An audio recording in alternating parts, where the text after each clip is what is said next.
I have now spent about 2 weeks with the OnePlus 10 Pro as my primary. A little over a week with the Chinese version, a little under a week with this Indian one. So I think the time's just right to take a look at how the OnePlus 10 Pro fared in my 2 weeks with it. What's been good, what's been bad, and pretty much everything in between. Now, if this is your first time here, or in case you just don't remember, my name's Ash, you're watching C4E Tech, and welcome to my full review of the OnePlus 10 Pro. Let's get started. Let's start with the build and design, and here let me cut to a short clip from my unboxing video.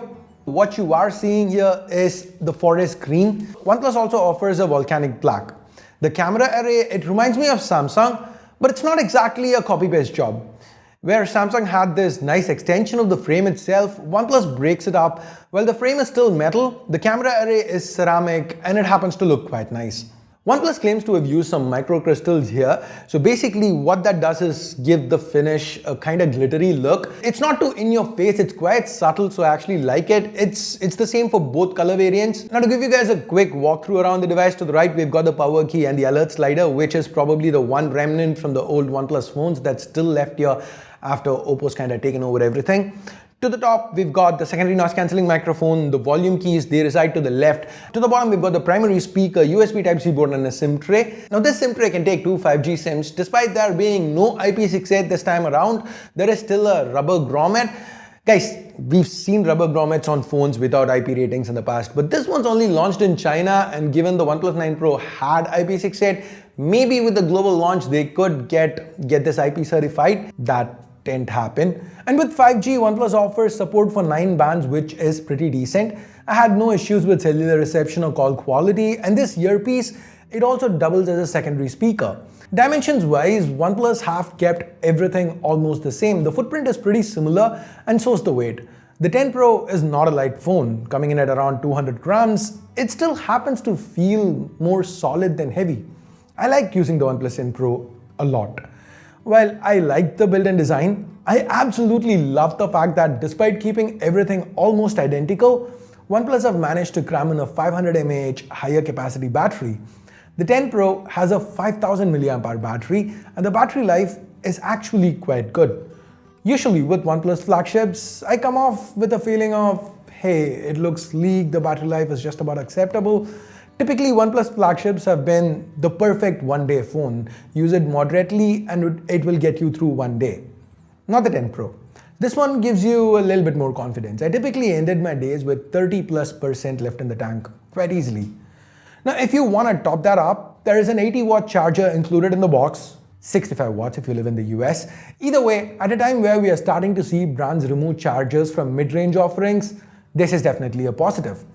Now, this 80-watt charger can get the phone to 100% in 32 minutes, make that 42 if you live in the US and are getting that 65-watt charger. Now, either way, if you think about it, the 9 Pro actually charges faster. It gets to 100% in 29 minutes. But then again, the fact that OnePlus have managed to retain almost the same charging time despite an 11% increase in battery capacity, that's something I appreciate. Now, if I were to get nitpicky, there is one small negative here. With OnePlus now being an Oppo sub-brand instead of a standalone brand, they've adopted Oppo's SuperVOOC charger instead of their own Watt Charge technology. So we get a Type A to Type C cable instead of Type C to Type C. It's not a big deal. Like I said, I'm just nitpicking. Now, what I like about this change though is the fact that there is good compatibility between both VOOC and Warp. For example, if you were to charge a OnePlus 9 Pro with the new 80-watt SuperVOOC charger, it would read it as Warp Charge and charge it at its max 65 watts.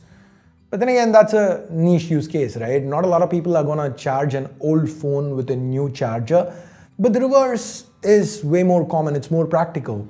Say you own a OnePlus 9 Pro and you spent money on OnePlus's Warp Charge 50 wireless charger. You can use that here as well.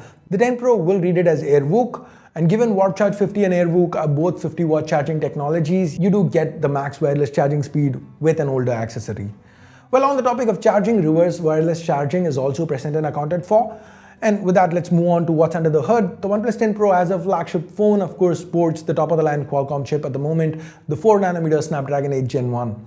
It's paired with 8 or 12 gigs of LPDDR5 RAM and 128 or 256 gigs of UFS 3.1 storage, part of which can be used for memory expansion. Now the performance here is excellent. We have Oxygen OS running atop Android 12 and everything feels quite familiar.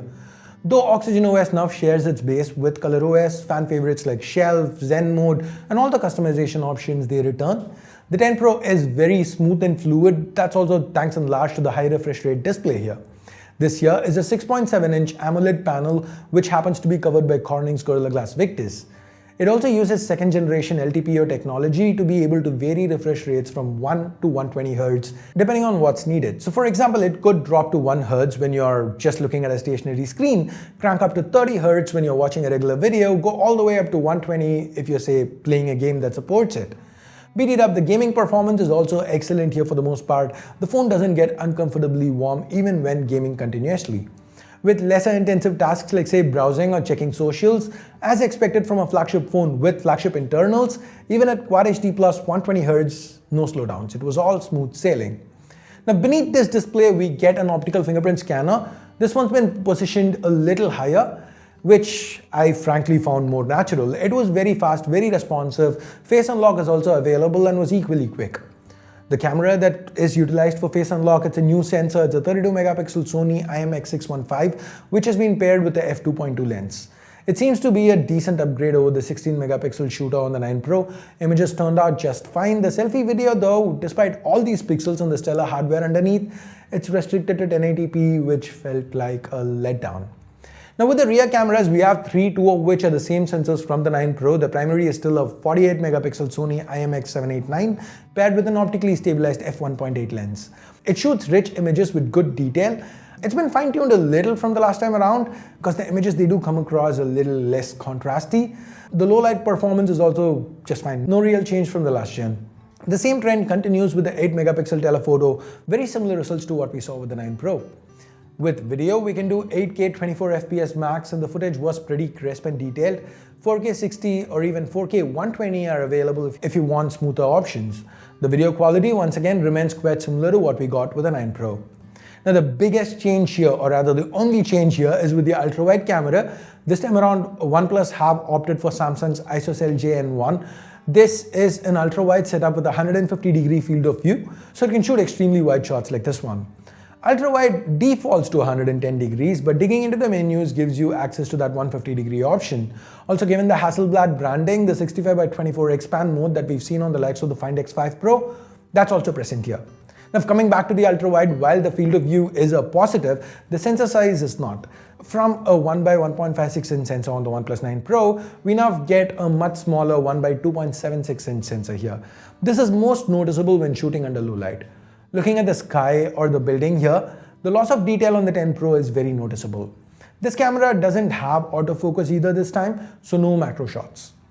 Overall, there is no real generational upgrade with the optics. The cameras are fine for what they are, but there is really nothing new here. Technically, the ultra-wide is new, but it's a side grade at best, a downgrade at worst, since you do have to give up on sensor size and autofocus in order to get the larger field of view.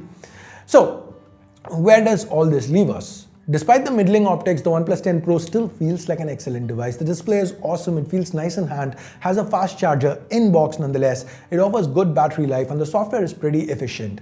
With a better camera setup, this could have been a great phone, but for now, I'm just gonna have to call it good. Now, should you buy it? Well, that depends on what they price it at. Now, if the 10 Pro were to be priced around the same price as the 9 Pro when it launched, then I'd say it's still a pretty solid phone for the money. If OnePlus end up playing their regular price hike game that they do every year, then there are other Snapdragon 8 Gen 1 phones that you should probably pay more attention to. And that is my take on the OnePlus 10 Pro, a good flagship phone that could have been great. What do you think about it? Do you agree with my conclusion here? Let me know your thoughts in the comments below. And with that, we are at the end of this review. Thumbs up, thumbs down based on whatever you felt about it. Subscribe, turn on notifications, hit that bell icon if you haven't yet.